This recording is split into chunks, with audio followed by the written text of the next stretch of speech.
कितने भाव में बिकेगा ये वर्ल्ड बैंक तय करता है। नीम हमारे देश में कब बिकेगा, बिकेगा कि नहीं बिकेगा, उसका पेटेंट होगा कि नहीं होगा, यह आईएमएफ तय करता है। हम सेक्स एजुकेशन अपने बच्चों को देंगे, ये यूएनओ तय करती है। हम आजाद किधर से हो गए मेरी समझ में नहीं आता। आजादी नहीं थी वो असल में आए थे ब्राह्मण लोग बाहर से। मेरे शब्दों पर गौर करना, मैं नहीं कह रहा हूं कि ब्रिटिशर्स आए थे, मैं नहीं कह रहा हूं कि अंग्रेज आए थे, मैं कह रहा हूं कि ब्राह्मण्स आए थे। Who are Brahmins? Aryans are the Brahmins. याद रखना, आर्यंस को आर्यन इसलिए कहते हैं कि वो इराक के उस गांव में पैदा हुए थे जिस गांव का नाम है ऊर।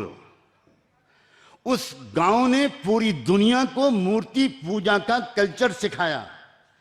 वो गांव पूरी दुनिया को मूर्ति पूजा में फंसा देने वाला गांव है। और उसी में इंसानियत को आजाद करने के लिए, क्योंकि इंसानों को गुलाम बनाने के लिए हमेशा से सबसे बड़ा सूत्र रहा है मूर्ति पूजा। मूर्ति पूजा की वजह से इंसान अपने को छोटा और किसी और को बड़ा मानने लगता है। इंसान अपनी आजादी का सेल्फ कॉन्फिडेंस खत्म कर देता है, जबकि दुनिया की सबसे बड़ी सच्चाई यह है कि इंसान से बड़ा इस दुनिया में कोई नहीं है। गरीब से गरीब इंसान, एक अंधा इंसान, एक लूला और लंगड़ा इंसान, एक अपाहज इंसान जो सुन नहीं सकता, जो बोल नहीं सकता, वो इंसान भी गौरव से ये कह सकता है मैं बड़ा हूं और ऐ सूरज तुम मुझसे छोटे हो, ऐ चांद तुम मुझसे छोटे हो, आसमान तुम मुझसे छोटे हो, सितारों तुम मुझसे छोटे हो, हवाएं तुम मुझसे छोटी हो, यहां तक कि फरिश्तों तुम मुझसे छोटे हो, इसलिए कि मैं तुम्हारे लिए नहीं बना, तुम सब मेरे लिए बने हो। इंसान से बड़ा सिर्फ इंसानों का पैदा करने वाला है, जिसकी कोई मूर्ति नहीं बना सकता, जिसका कोई आकार नहीं बना सकता।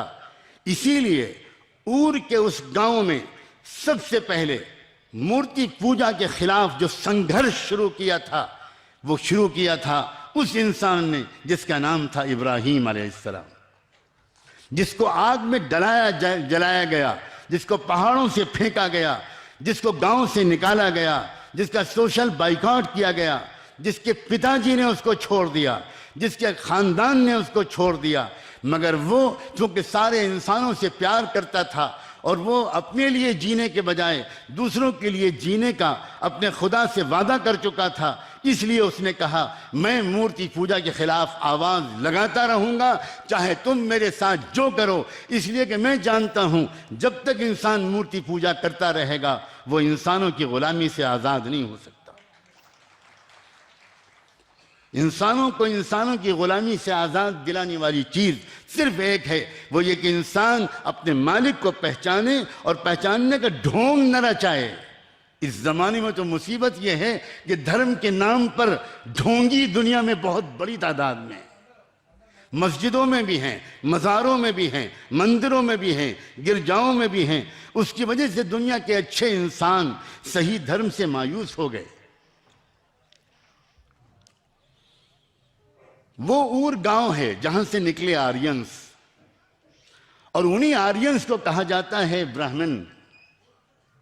मेरा इस पर एक रिसर्च है, कई साल मैंने इस पर रिसर्च किया है। कॉन्फिडेंस के साथ कहता हूं कि पूरी दुनिया को जो इस वक्त तबाह कर रहे हैं, सिर्फ भारत को नहीं, वो हैं ब्राह्मण्स, वो हैं आर्यंस। आप सोचो जरा कि 1947 में सो कॉल्ड आज़ादी दी गई भारत को, और नेक्स्ट ईयर 1948 में इसराइल के नाजायज बच्चे को जन्म दे दिया गया। ये कोई कोइंसिडेंस नहीं है, ये पूरी दुनिया के ब्राह्मण्स का एक सोचा समझा एक वर्ल्ड ऑर्डर लाने का एक तरीका था। पहले भारत की व्यवस्था को तोड़ा गया। भारत के अंदर जो नॉन ब्राह्मण्स हैं, जो मूल निवासी जिनको आप कहते हैं, उनको कमजोर किया गया, उनको कई हिस्सों में बांटा गया, उनको नॉन इश्यूज पर आपस में लड़ाया गया। और पब्लिक तो बेचारी कुछ जानकार होती नहीं, वो जिस किस्म के जज्बाती स्लोगन्स लगा दो, पब्लिक तो जिंदाबाद मुर्दाबाद करने लगती। मैंने कितनी पॉलिटिकल रैलीज में, जब मैं यंग स्टूडेंट था,